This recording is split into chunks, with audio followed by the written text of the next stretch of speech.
After a successful $1 million heist at the fair, the group of robbers are sitting in the car discussing the plan to rob a jewelry store. They see Parker as the intelligent one, so they continue to invite him to join them in carrying out this job, but he refuses.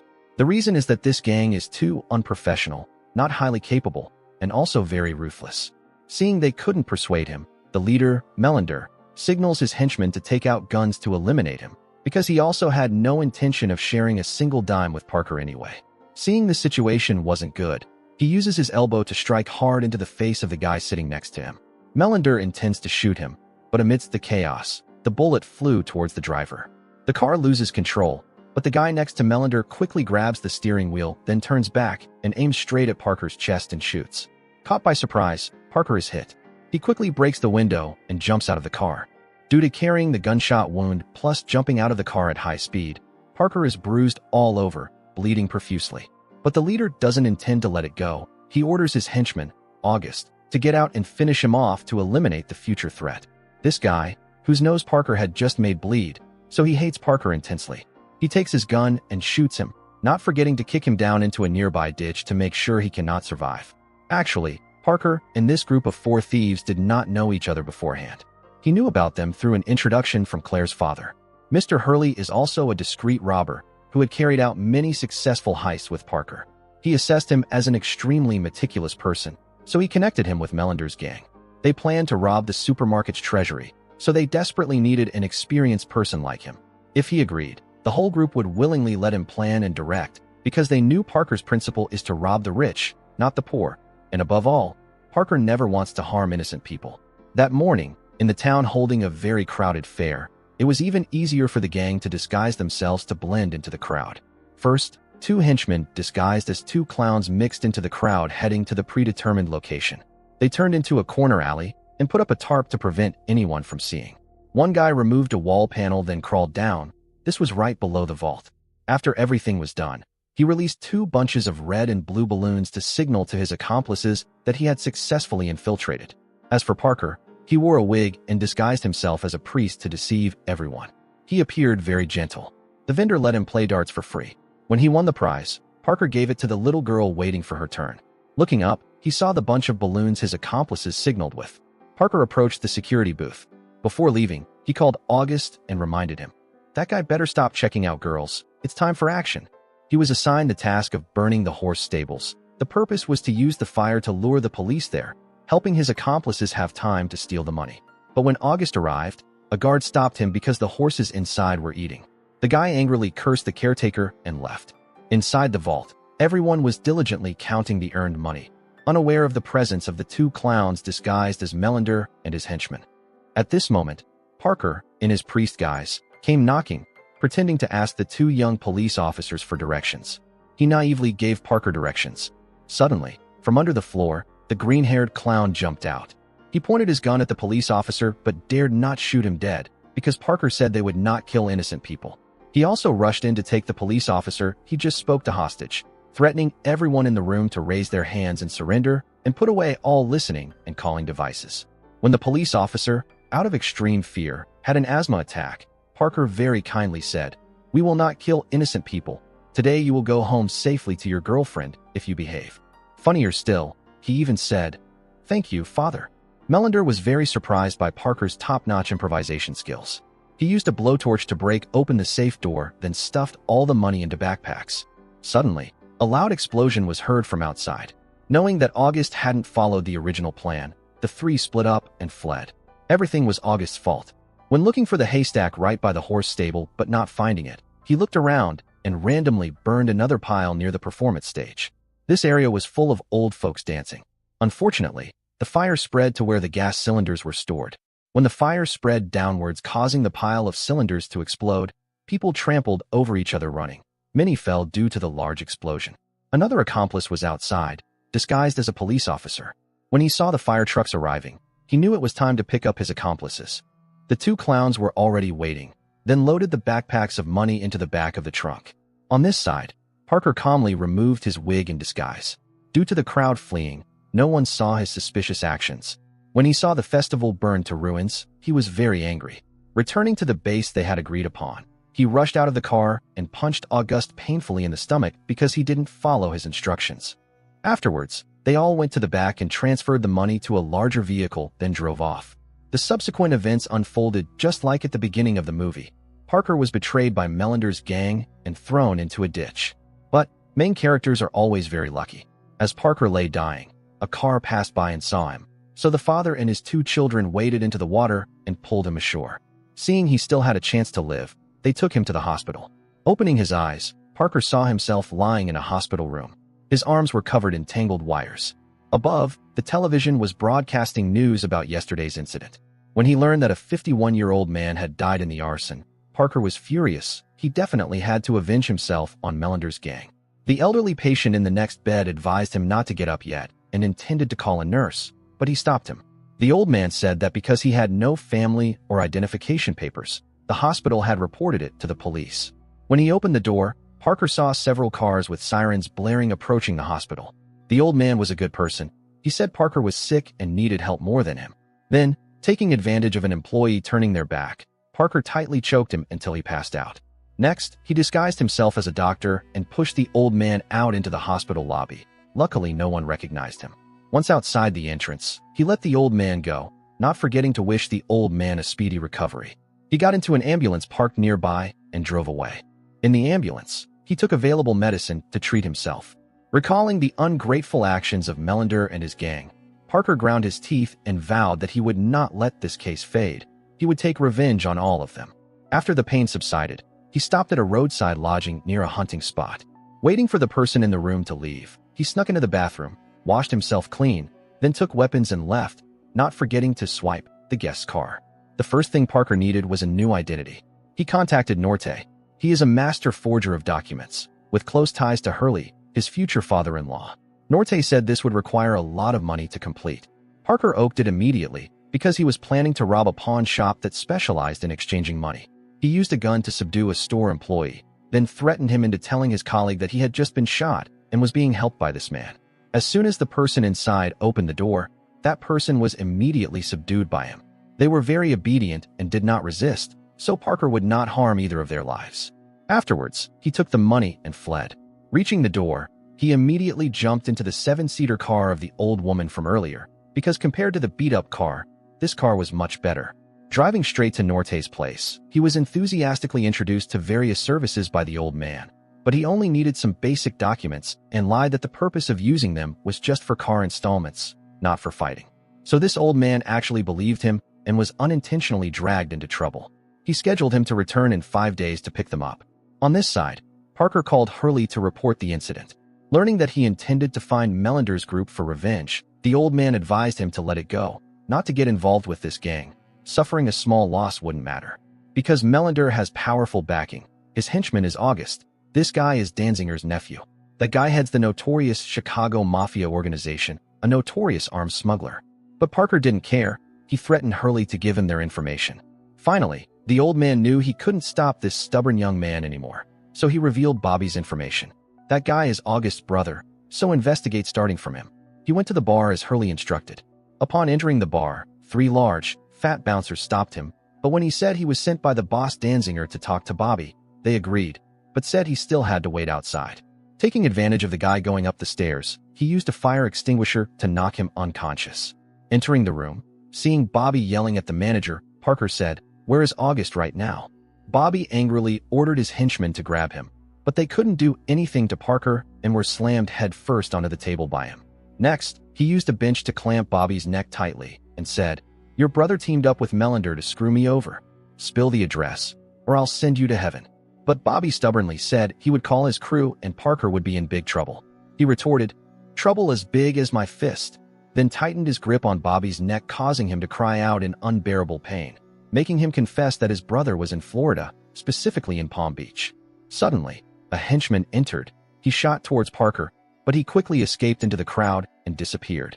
Fearing the upcoming events would affect Claire and Hurley, he called to inform them they should lie low for a while and advised Claire that she should go travel somewhere to relax. Right at that moment, at a house in Palm Beach, the robbers were preparing weapons and planning the next jewelry heist.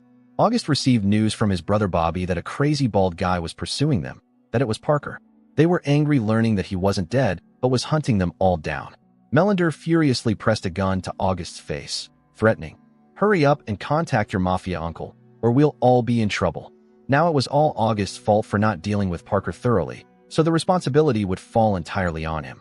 And furthermore, old Danziger also profited from the fair heist, exactly as Parker had warned. The next day, while Claire and her father were preparing to leave, a hitman was lurking outside their house. He waited until the father went to pick up the stepmother, leaving only Claire at home. This guy pried open the door and entered the house.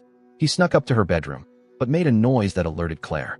She grabbed a small knife, then used the fire escape to flee outside. She cleverly punctured the hitman's tires, then got in her car and drove away. Claire, calling Parker while crying, told him about the assassination attempt. He told her to calm down and drive to his fishing ranch in the suburbs. He would return on Friday to pick her up. Afterwards, he went to Norte's workshop to get the fake documents before going to Florida. But upon arrival, Parker discovered a group of assassins had been sent to Norte's house, having learned he had helped him forge documents. He walked inside. Ignoring Norte's henchman pointing a gun at his head, he demanded Norte give him the papers. The old man was furious for suddenly being dragged into trouble by Parker. Parker told Norte that he had been sold out by this guy. After saying that, he turned the gun, shot Ernesto in the leg, and locked his hands tightly. An assassin on the other side took advantage of the situation to lunge for the gun on the table, but was shot dead. Norte didn't want trouble. He obediently gave him what he needed. After being reminded by Norte that he should memorize his information, he got a new identity as Daniel, an American of Ecuadorian descent. He assumed his new identity and headed to Palm Beach to track down Melander's gang. Before leaving, he didn't forget to tell Norte to handle the 3 assassins sent from Chicago. Later, Mr. Hurley met him and advised him not to go to Palm Beach. That place, for every 10 people, 8 are cops. Messing around there would get him cuffed immediately. Hurley even lied that those guys had returned the money he was owed, hoping he could let this go. He thought Parker alone couldn't fight against a mafia gang like Danziger's. But he refused, because this was no longer about money but about professional principles. Finally, Hurley agreed. He advised Parker that if he wanted to avoid suspicion, he had to pretend properly. If he went there and rented a place, he would definitely attract the attention of the cops. Parker agreed and came up with the bold idea of buying a place outright there. Putting thought into action, the next day, he went to a real estate office and told the consultant that he wanted to buy a villa here. Seeing he looked like a tycoon, the agent Leslie was very happy and tried her best to close the deal with this customer. It should be known that since divorcing her husband, she faced financial difficulties and had to move in with her mother. Furthermore, if she didn't sell a house this month, she risked losing her job. Even the car she was driving was being repossessed by the bank. Her client today was Parker. He introduced himself as Daniel, looking to buy a house. This made Leslie consult very enthusiastically, hoping he would put down money as quickly as possible. Actually, he was just using her to take him on a tour around the villa area, because he thought Melander had previously said they would use the $1 million as capital for the upcoming $50 million heist, so he guessed they would buy a house here. While touring the area, he only paid attention to a cheap house, making Leslie suspect he was a poor guy pretending to be rich. She checked online and was devastated to find out he only had $25,000 in his bank account, leaving Leslie desperate because at this rate she would go bankrupt. That evening, he snuck into Melander and his gang's house. Confirming they were inside the house, he snuck around to the back garden, waiting until a car drove out of the garage. He quickly took advantage of the open door and broke in. Parker walked around checking the house, but saw no one. He hid 2 guns under the table, in case they were needed. Then, he went to the storage shed to find the weapons they had hidden, and found several guns. However, he didn't take them but used a knife to damage the safety catches, then rearranged everything as it was before returning before the gang came home. In the car, August said his uncle had sent another hitman, and this guy was at Norte's place.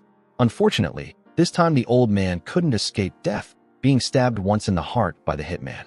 Suddenly, he saw Leslie waiting for him. She knew he was just an imposter. Even the name Daniel was fake. He grabbed her hair and demanded to know which gang she worked for. She said she came here alone. Only then did he release Leslie. She also knew the group who just bought that house was a gang of robbers, and so was Parker. She begged him to let her join the job to get money to cover living expenses, because this real estate job paid little and involved harassment from old men. Parker found it slightly amusing, saying a weak woman who didn't know how to use a gun, how could she possibly help? She said she was useful because she knew the local people of Palm Beach well. If he came as a stranger, he would easily be scrutinized and targeted, but with her help, it would be much easier for him. Suddenly, he asked her to take off all her clothes and lift her hair up, thinking he was about to betray his girlfriend to have fun with a strange woman. Luckily, he was only checking her body for any tattoos. The next day, the two continued to play the roles of the consultant and the wealthy client. He explained to Leslie that he would let them rob the jewelry, then they would snatch it from under their noses. But she worried Parker would kill the group as well. She didn't want to get involved in murder, but Parker said he had his own calculations.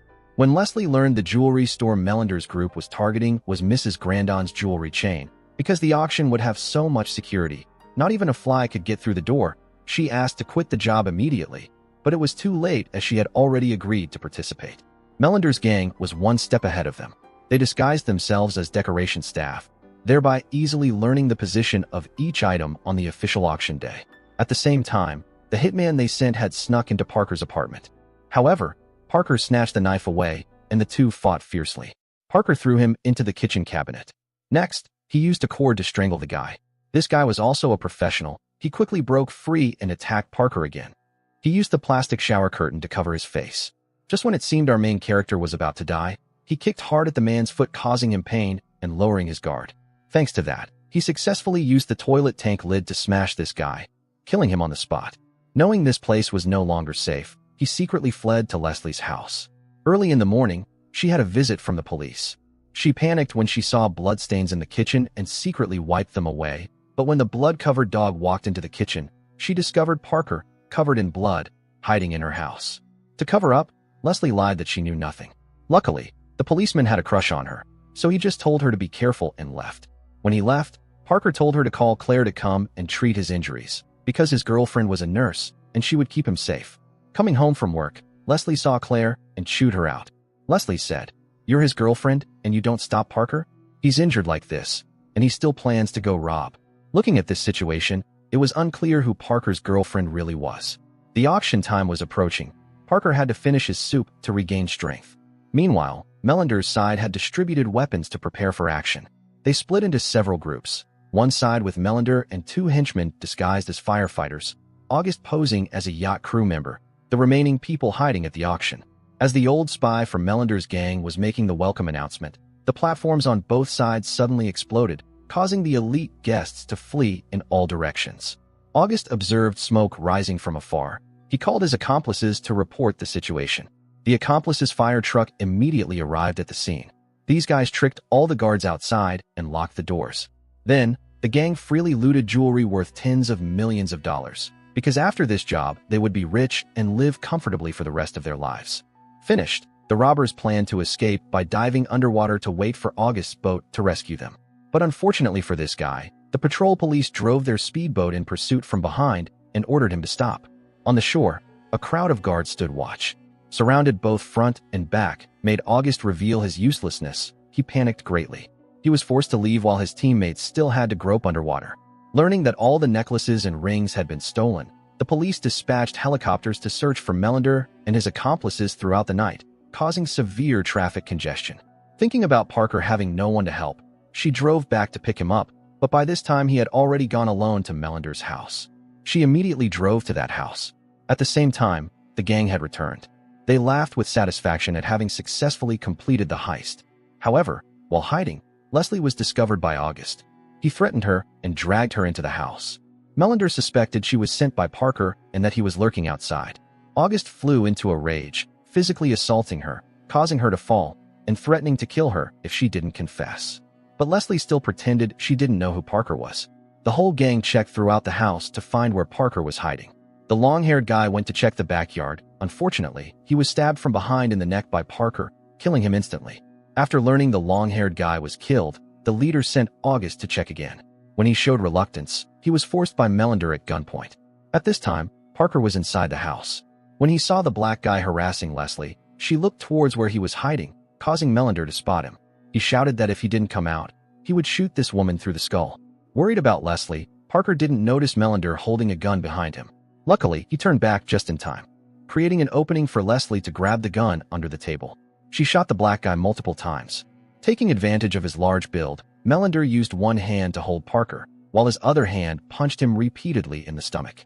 Just as the gun barrel turned towards Parker, he managed to deflect the barrel and stab the guy in the shoulder. He threw him backwards, then punched him in the face for revenge. One shot ended Melander's life. Hearing the gunshot, August ran in and subdued Leslie. But he was terrified facing Parker and threatened, "If you kill him, Uncle Danziger won't let you off." But he didn't know that the gun August was holding had already been tampered with by him. A second later, August was dispatched by Parker with a shot between the eyes. After escaping, the two left with the pile of expensive jewelry. Parker told her to hide it all. If she managed to sell any pieces, she would be paid via courier, and she must not deposit the money in the bank. Transforming from an office worker into a rich woman made Leslie ecstatic. Months later, just as promised, a package arrived at Leslie's house. Opening it revealed it was full of money, making her run straight upstairs overjoyed. Of course, Parker didn't forget the life-saving debt to the family who helped him when he was in trouble. They were secretly sent money by him, paid off all their debts, and even bought a new house. The movie ends here. Thanks for watching this video. What are your thoughts on this movie? Please leave a comment below. See you next time.